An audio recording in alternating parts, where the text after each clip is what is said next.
Good morning, dear students. In the last class, we have started the 8th standard syllabus. In that first lesson, history's first lesson, that is sources. So we have learned about what is history and what is the meaning of sources, and also the types of sources like the literary source and archaeological source. In that, yesterday we have learned about the inscriptions. Today, let us come across the main important archaeological sources like coins, monuments, and other ruins by having some pictures and also a detailed note about this lesson.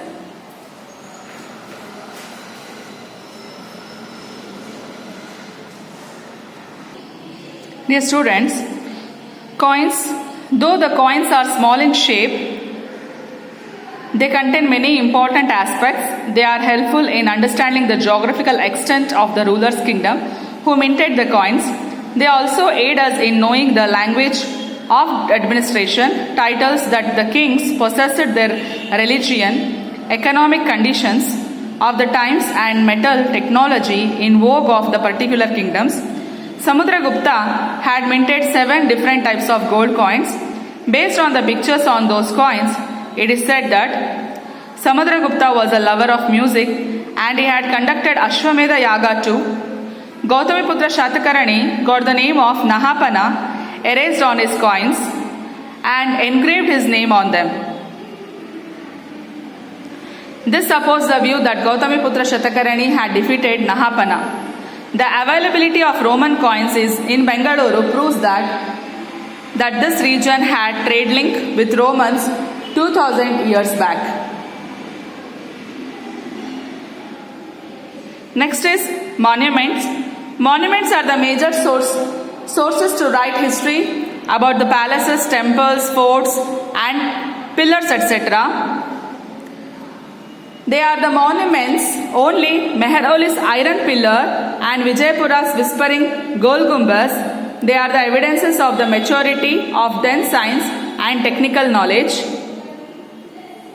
Shah Jahan's Taj Mahal tells the story of love. Chittor's Vijayastambha victory pillar tells the victory of Rana Kumbh. The cave pictures and engravings of Elephanta, Ellora, and Ajanta it narrates the mastery over painting and sculpture during their time. The temples of Aihole and Pattadakallu explain the evolution of Indian temple architecture. The monuments of Nalanda and the architecture of madrasas built by Gawan in Bidar narrate the importance given to education during those times. The fort of Srirangapatna explains the accomplishments in the area of defense technology.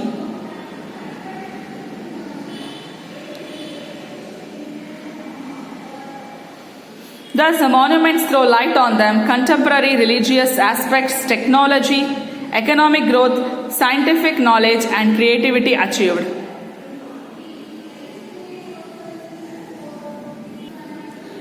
You can see the temple of Aihole and Pattadakallu.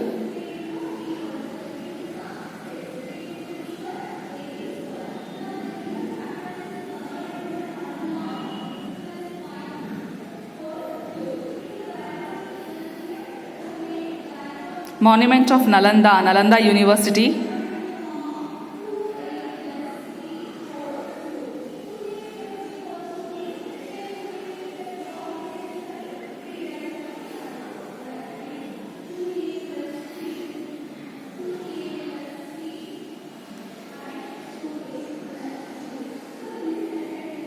Madrasa built by Gawan in Bidar.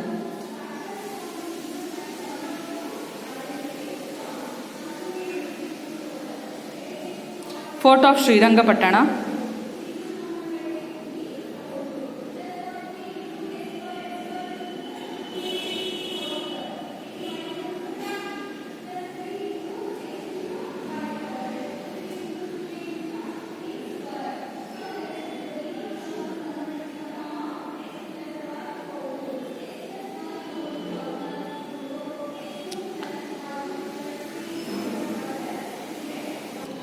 Now let us go to the other ruins.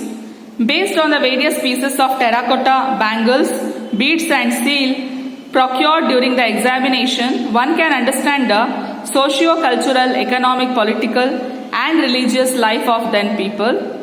Not only this, one can also understand the food habits and pattern of business of those times by applying carbon 14 dating procedure on the biological ruins, that is dead animals, birds and trees found in these sites.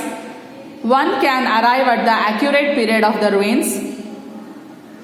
Buddha stupas came to light during excavations of Sannati in Yadgiri district and Rajagatta of Doddaballapura taluk.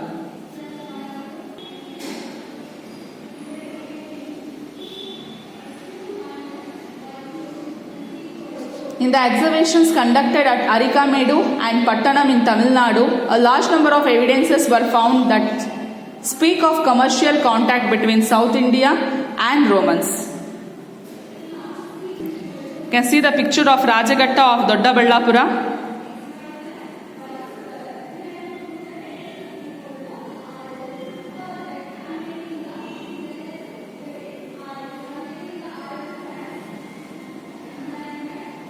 Arikamedu in Tamil Nadu.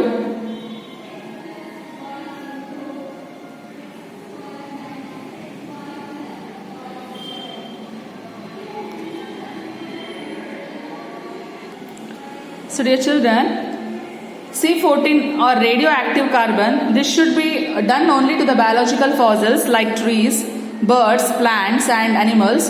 In every being, the C14 and C12 will be present in equal amount. After the death of the living being, C12 remains constant, but C14 starts losing its volume. It loses half of C14 by 5700 years. If one can estimate the levels of C12 and C14, one can estimate the accurate age of the fossil. So fossils which are 10,000 years old can be also identified using the carbon dating method. So this was a description of other ruins and also coins and the monuments which are related to archaeological sources. Thank you students for watching this video.